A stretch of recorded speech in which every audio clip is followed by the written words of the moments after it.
Hey guys, so I know this video isn't as formal as I normally like to do things. I haven't really filmed a video in a while. The semester just kind of got really busy really quick with school and work and, finding out who my true friends are and building my relationship stronger. So I kind of stopped making videos, which is nothing new.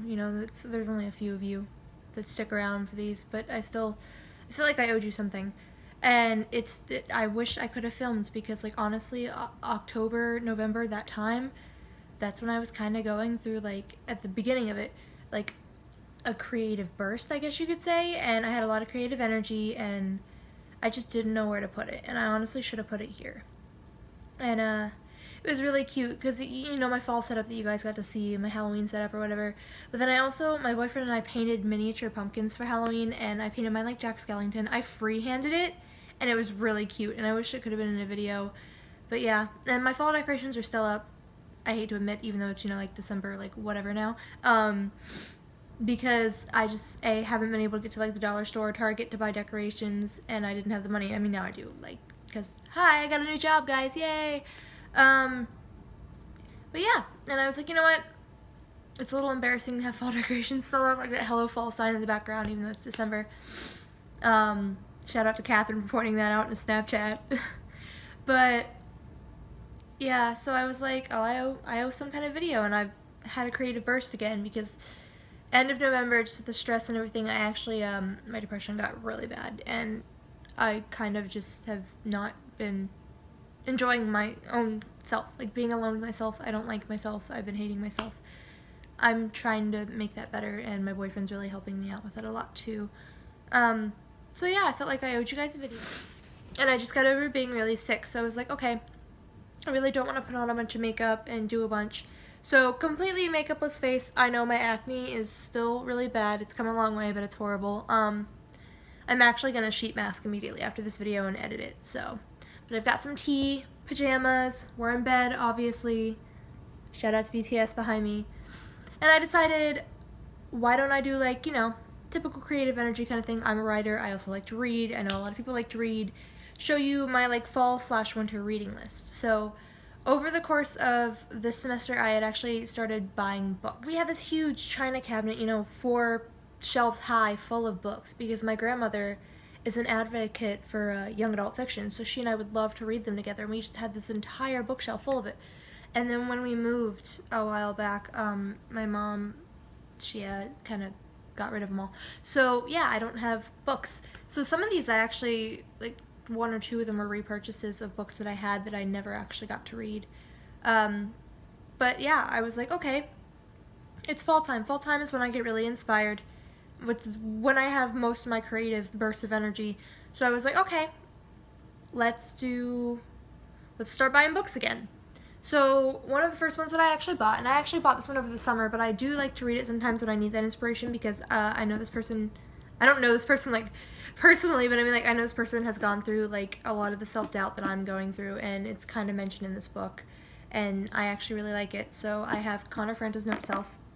I bought that over the summer. I haven't finished it. I kind of just read as I go, or when I need, that pick me up and hey, you're not alone, you're not going through this alone kind of deal. Okay, so this semester I took an intro to short story class, and my short story was about a fallen angel, and I love supernatural fiction, especially supernatural romance, so even though my story wasn't romance, I still crave, that storyline. So two books that I really think were essential to my fall collection, and even Kaylin Nicholson actually brought these up in a video, which is really cool, is Hush Hush by Becca Fitzpatrick, and then Fallen by Lauren Kate. So I've read both of those already. I read those right around Halloween. Amazing. Oh, could not recommend enough. Love those.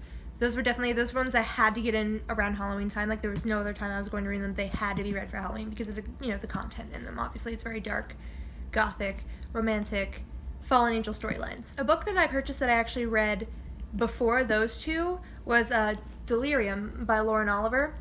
Very good dystopian romance. I actually want to keep reading the series, but I just would like to divulge into a couple other novels first. But it was really good. I definitely liked it, and a friend of mine recommended on Facebook that do not finish this book in one sitting. I don't care how tempting it is. You really need to sit down and actually like digest what you're taking in different sittings. And I totally agree. This book has a lot. And also with the current state of, you know, our political nation right now here in America, I think it's definitely a book that really needs to get read. And people really need to digest the content. Another book I purchased the same time as those ones was Rippler. And this is by Cidney Swanson. Really interesting. I have not read this yet.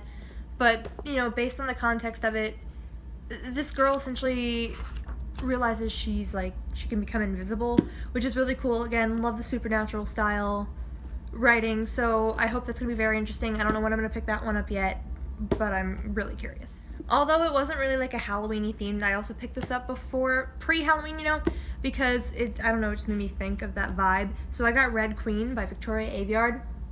I finished this. At first, it was amazing. It was beautiful. I loved it. And then it kind of like, I don't know, it fell short for me towards the end, and it just didn't keep me on my toes, I guess. But it was good, and I'll probably finish the series hopefully sometime this year, or in 2018, this year. But yeah, I finished that one. It was pretty good. For people that don't know, I actually really like poetry. I do write poetry. I have Christopher Poindexter on the wall back there, and then I have my own poetry. Like, you can't really see it. It's like right behind my shoulder right there. But yeah, I really love poetry. So I already owned Rupi Kaur's Milk and Honey. Really good book. Read it over the summer. I love poetry. Again, the depression, the self-help, the self-confidence issues, all that I have, and even my like hopeless romantic tendencies, I can all express those through poetry, and I can get that expression through others' poetry as well. So I went ahead and bought her second one, The Sun and Her Flowers, and then I finally splurged and got Christopher Poindexter's Lavender and Naked Human as well. I finished Sun and Her Flowers. I'm finishing Lavender and Naked Human. Same thing with the Connor Franta for these two. It's really an as I need it kind of reading.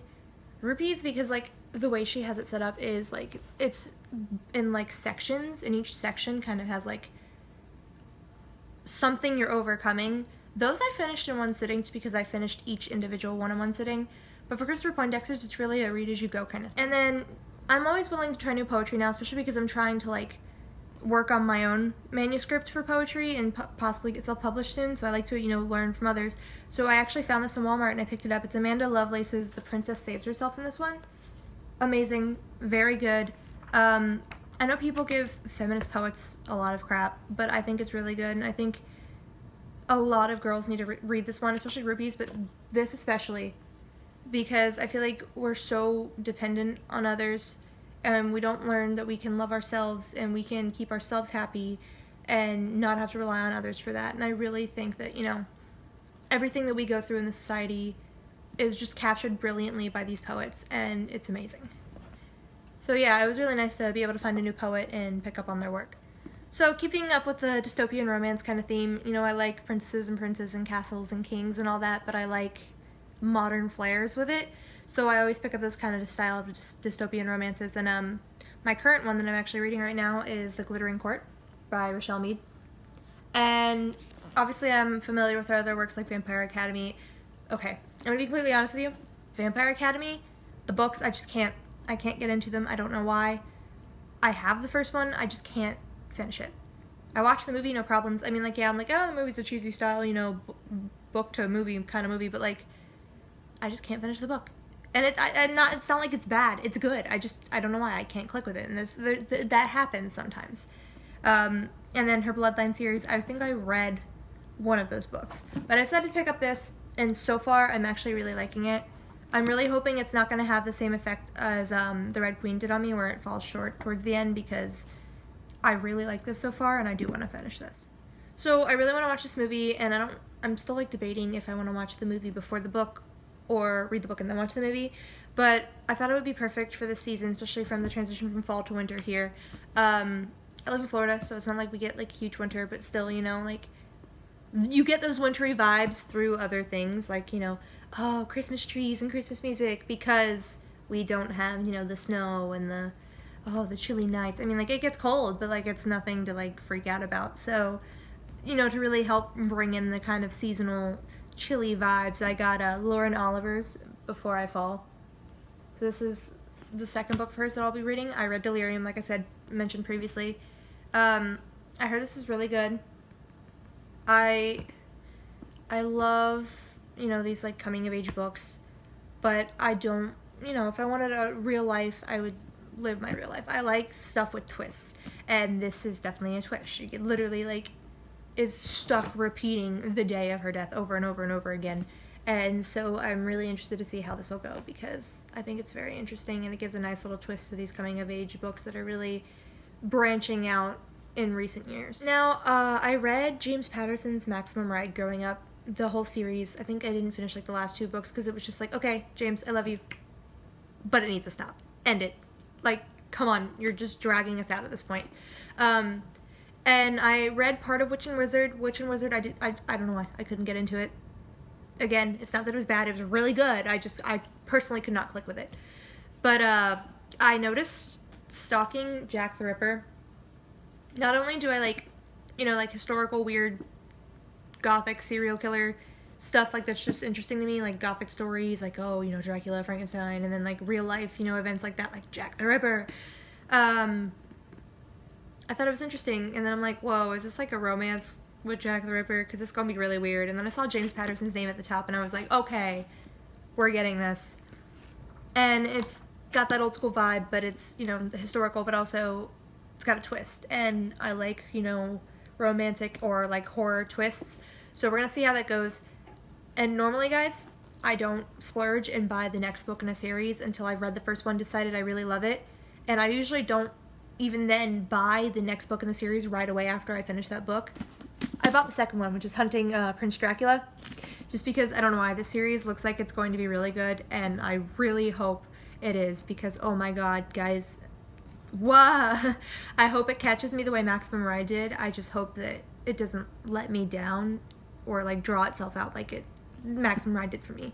And I hate that I'm, like, comparing these books to other books, you know, because I feel like every book deserves to stand alone out from the crowd, but I don't know, I saw these and both of them caught my eye, so I bought both of them in one go. I was like, okay, you know what, it's fine, we'll buy both.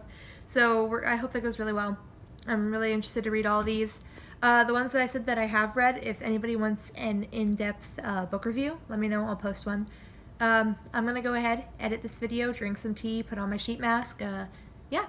So it was nice just being able to like unwind for the night with you guys, catch up, and go over something that means a lot to me, which is, you know, writing and reading. So yeah, I'll see you guys hopefully soon. Bye-bye. Ain't it fun?